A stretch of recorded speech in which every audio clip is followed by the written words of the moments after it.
के प्रतीक राणा पुंजा बिल की इस पावन धरा को नमन करता हूं।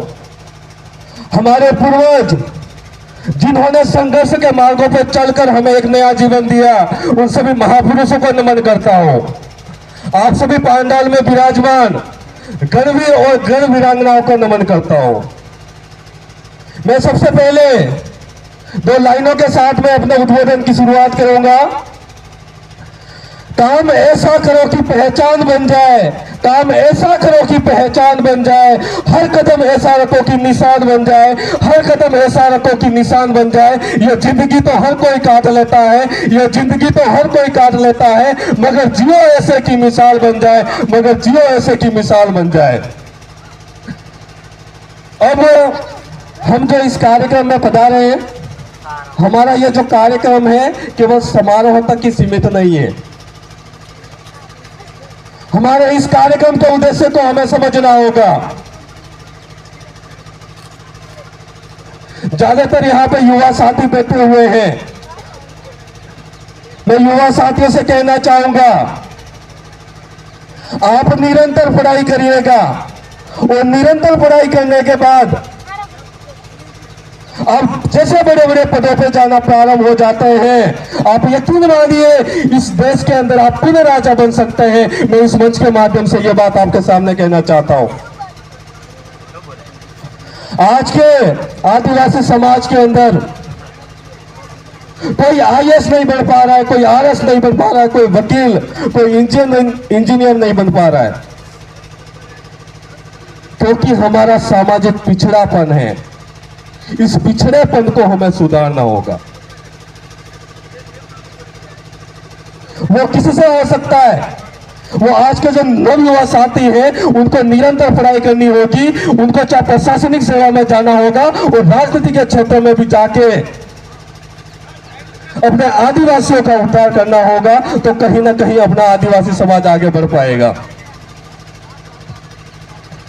आज के यहां सभी अभिभावक भी बैठे हुए हैं। मैं सभी अभिभावकों से भी कहना चाहूंगा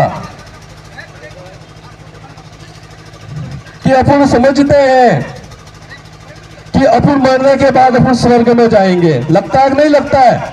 किसी को लगता है मरने के बाद हम स्वर्ग में जाएंगे, लेकिन मैं ये कहना चाहता हूं, अपन ना तो मरने के बाद स्वर्ग में जाएंगे और ना ही नरक में जाएंगे। अगर अपन कहीं जाने वाले हैं तो या तो गत्ते में जाएंगे, या फिर कमलनाथ महादेव है, या फिर बेलेश्वर धाम जाने वाले हैं। यह गारंटी पक्की है। इसके अलावा कोई गारंटी है क्या अपनी? नहीं है। तो अपने को इस कार्यक्रम में या कहीं पर भी अपने आदिवासी समाज है या कोई अन्य समुदाय है, उनको किसके लिए काम करना है? आने वाली पीढ़ी के लिए काम करना है। आने वाली पीढ़ी को सुधारने के लिए काम करना है, चाहे कोई भी समाज हो। अगर अपन ये नहीं करेंगे तो जिस तरीके से पेड़ पौधों की अनेक प्रजातियां विलुप्त हो गई, पक्षियों की अनेक प्रजातियां विलुप्त हो गई, जानवरों की अनेक प्रजातियां विलुप्त हो गई, इसी तरीके से आदिवासी भी हमेशा हमेशा के लिए समाप्त हो जाएगा। इस बात को हमें समझना होगा, क्योंकि धीरे धीरे हमारी संस्कृति खत्म होती जा रही है। अपन समझ रहे होंगे कि हमारे तो ये मूर्तियां लगी हुई है, हमारे पास शिलालेख है, हमारी ये सब कुछ खत्म कैसे हो सकता है? हो सकता है यहाँ पे बुलडोजर जो लगा के जो मूर्तियां बनी हुई है, तमाम शिलालेख है, उनको भी समाप्त कर दिया जाए, तो आने वाले 200 साल बाद में यह भी नहीं पता होगा कि बाबा साहब कौन थे और बिरसा मुंडा कौन थे। आने वाली पीढ़ी यह भी नहीं बता पाएगी। इसके लिए हमें कार्य करने की जरूरत है। आने वाली पीढ़ी के लिए हमें कार्य करने की जरूरत है। इस चीज को हमें समझना होगा।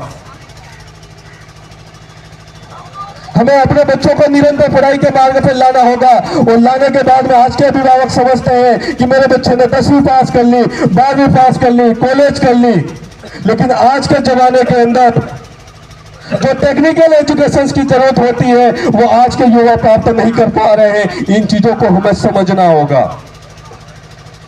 आज की जिस प्रकार की जो एजुकेशन है, उस एजुकेशन को हमें प्राप्त करना होगा, वो चाहे राजनीति के क्षेत्र में हो या चाहे प्रशासन के क्षेत्र में हो,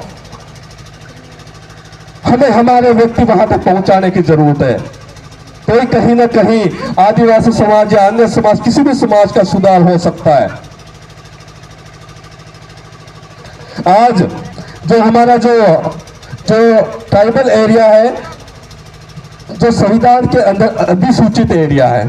अधिसूचित का मतलब होता है कि हमारे यहाँ पे जो आरक्षण की व्यवस्था होती है 244(1) के तहत होती है, लेकिन हमारे इस क्षेत्र के अंदर जो आरक्षण, नौकरियों के अंदर आरक्षण दिया जाता है वो 14 से 4 और 15(4) अनुच्छेद के तहत दिया जाता है। हमें जो हमारा अधिकार होना चाहिए 244(1) के तहत होना चाहिए। अगर ऐसा होता है तो क्या होगा? अगर ऐसा होता है तो यहाँ पे तमाम बड़े बड़े पदों पे यहाँ के तमाम समुदाय, भले ऐसे समुदाय हो, भले आदिवासी समाज हो, वो यहाँ का कलेक्टर होगा, यहाँ का एसपी होगा, यहाँ का थानेदार होगा। इस चीज को हमें समझना होगा।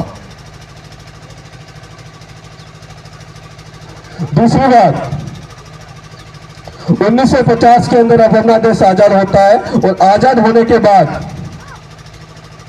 जो तक तमाम प्रकार की जो जल, जंगल, जमीन सभी चीजें थी वो आदिवासियों के पास थी। ठीक नहीं थी? हाथ खड़े करके बताइएगा, ये आदिवासियों के पास थी? लेकिन आज क्या हो रहा है?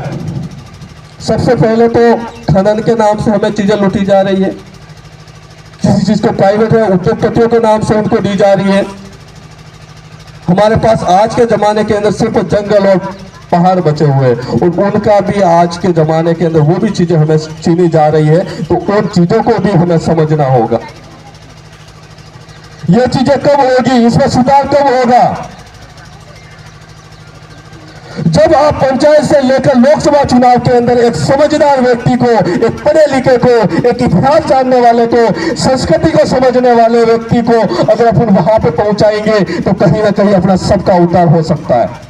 इस चीज को हमें समझनी होगी। इन तमाम मुद्दों पे हमें डिस्कस करना होगा। हमें समझना होगा कि आज आजादी के 75 साल बाद भी आज आदिवासी समाज वहां का वहां है। ना रहने के लिए मकान है, ना पहनने के लिए कपड़े हैं, ना खाने के लिए रोटी है। वास्तविक रूप से आदिवासी समाज की यह हालत क्यों हो रही है? इन चीजों पे हमें चिंतन मंथन करना है।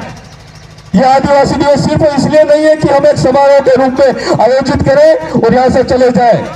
इन विचारों को अगर समझेंगे और समझ में इसे चिंतन मंथन करेंगे और इसको अपने इम्प्लीमेंट करेंगे तो कहीं ना कहीं आने वाले समय के अंदर, आने वाली पीढ़ी के अंदर अपने आदिवासियों का उद्धार हो सकता है। मैं इस मंच के माध्यम से यह बात आपके सामने कहना चाहता हूं। और भी कहने के लिए बहुत सारी चीजें हैं। मुझे 4 जगह अब यहाँ के बाद में कार्यक्रम में जाना है, तो मैं आप सभी से यही कहना चाहूंगा कि अपने बच्चों को निरंतर पढ़ाइएगा और पढ़ाने के बाद में उसको बड़े बड़े पदों पर ले जाइएगा, चाहे प्रशासनिक हो, चाहे राजनीति के क्षेत्र में हो, तो कहीं ना कहीं अपने समाज का एक अच्छा उद्धार हो सकता है।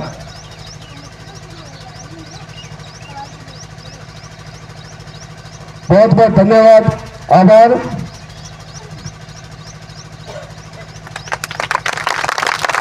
आप बड़े